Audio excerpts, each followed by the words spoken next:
हमारा एक और अंतिम आज का बड़ा महत्वपूर्ण विषय है। हम लोग जो यहाँ काम कर रहे हैं सर, जब हमने बिजनेस की बात कर ली, हमने यहाँ पर साफ़ सफाई के लिए बात कर ली नगर निगम से रिलेटेड,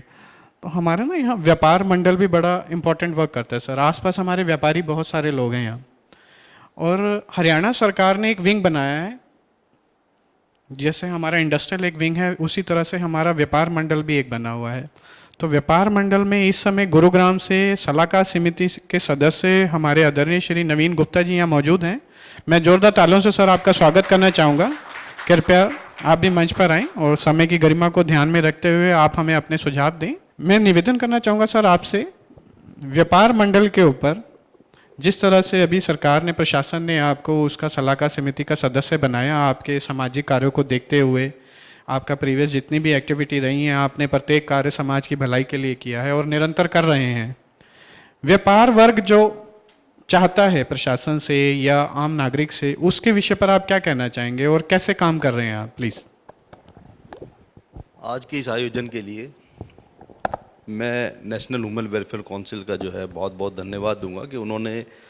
गुरुग्राम शहर के विषय में सोचते हुए इस तरह के आयोजन का जो है प्रथम संस्करण जो है आयोजित किया। नितिन जी, आपने जो सवाल किया है बहुत अच्छा सवाल किया है कि हरियाणा व्यापारी कल्याण बोर्ड जो सरकार ने गठित किया था 2015 के अंदर जो है ये गठित हुआ था, और उसके बाद इस पर सरकार ने क्या कार्य किया और आज सरकार इस पर क्या कार्य करने जा रही है। इस बोर्ड को गठित करने का सरकार का मुख्य उद्देश्य था कि जो व्यापारी वर्ग है, हरियाणा के जितना भी व्यापार मंडल है, व्यापारी वर्ग है, वो सब जो है इसके साथ जुड़े और व्यापारियों के हित के लिए व्यापारियों को क्या क्या परेशानियों का सामना करना पड़ता है, उन सब से जो है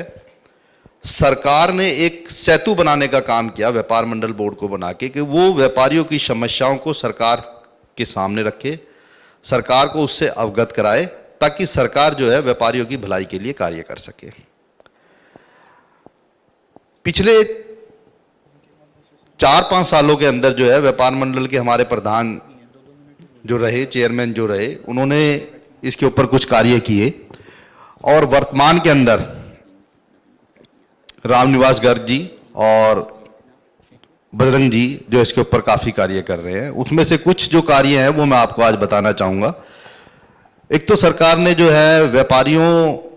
के पास जो एम्प्लॉयज़ हैं, जब तक एम्प्लॉयज़ का फ़ायदा नहीं होगा तो व्यापारी अपना व्यापार नहीं चला पाएगा, उनके लिए इंश्योरेंस स्कीम का लॉन्च किया। दूसरा, सरकार ने जो है व्यापारियों के लिए,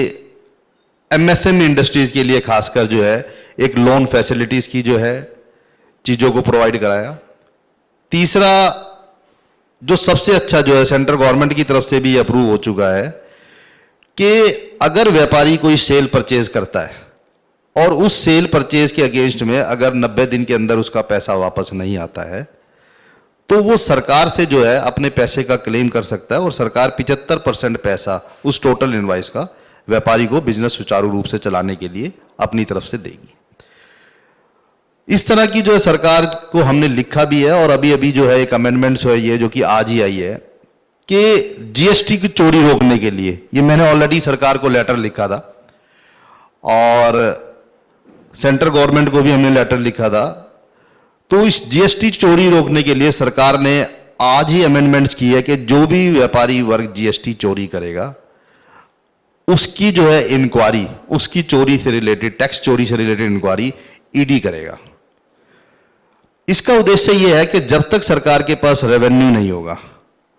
और व्यापारियों को ये महसूस नहीं होगा कि हम जो सरकार को टैक्स देते हैं वो टैक्स जो है कुछ 90% से ज़्यादा व्यापारी ईमानदार हैं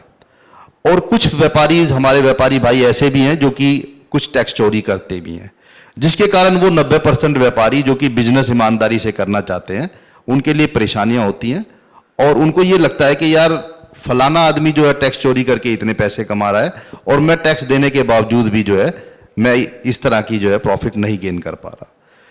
तो उससे रिलेटेड सरकार ने एक कानून पास किया है कि ईडी उसकी इंक्वायरी करेगी ताकि जो व्यापारी ईमानदारी से देश में काम करना चाहते हैं उनका भला हो और जो है देश तरक्की के पथ पर अग्रसर हो। आज का मुद्दा रहा है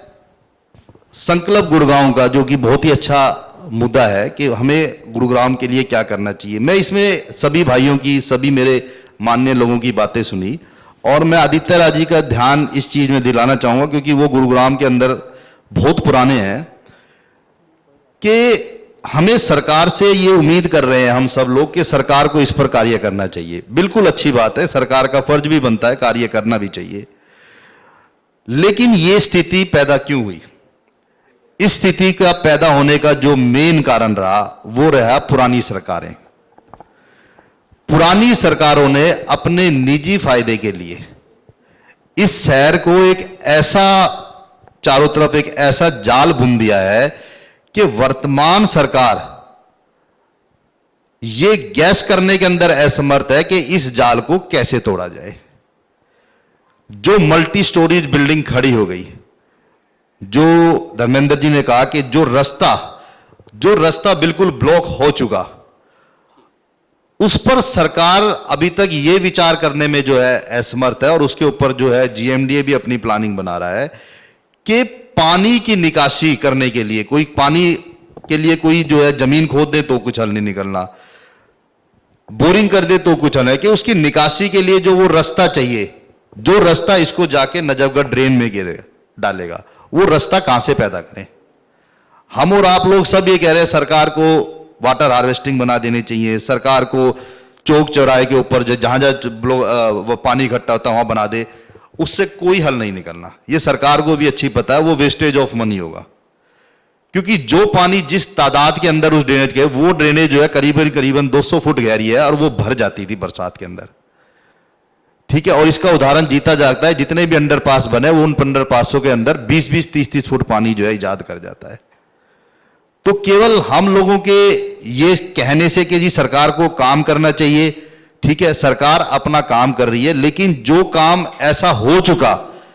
एक आदित्य जी को ध्यान होगा, एक जापान की जो है एक सर्वे कंपनी बुलाई गई थी 2000, जब मनोहर लाल सरकार ने चार्ज लिया था, और उसने अपना सर्वे किया था और उसको शहर को जो है सुधारने के लिए वो सर्वे किया गया था। और उस सर्वे के अंदर उस कंपनी ने ये लिखा था कि इस शहर का कुछ नहीं हो सकता। उसने लिखा था, उसका लिखने का कारण था, वो बोला जी आपने इसको बनाई ऐसा दिया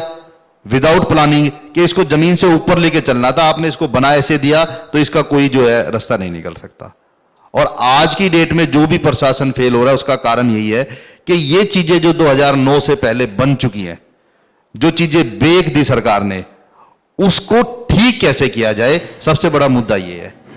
तो व्यापारी वर्ग के लिए मैं ये कहूंगा कि सरकार की बहुत सारी पॉलिसीज हैं जो कि आने वाले समय में भी आ रही हैं, और जीएसटी को के रेवेन्यू को सरकार बड़ी अच्छी तरह यूटिलाइज करने के मूड के अंदर है। और 56% से ज्यादा हमारा रेवेन्यू हमारे इंडस्ट्रियल भाई जो है गुड़गांव से जा रहा है, और सरकार गुड़गांव की डेवलपमेंट की तरफ ध्यान भी दे रही है, और आने वाले समय में इसके आपको अच्छे रिजल्ट भी नजर आएंगे। धन्यवाद। बहुत बहुत धन्यवाद आपका।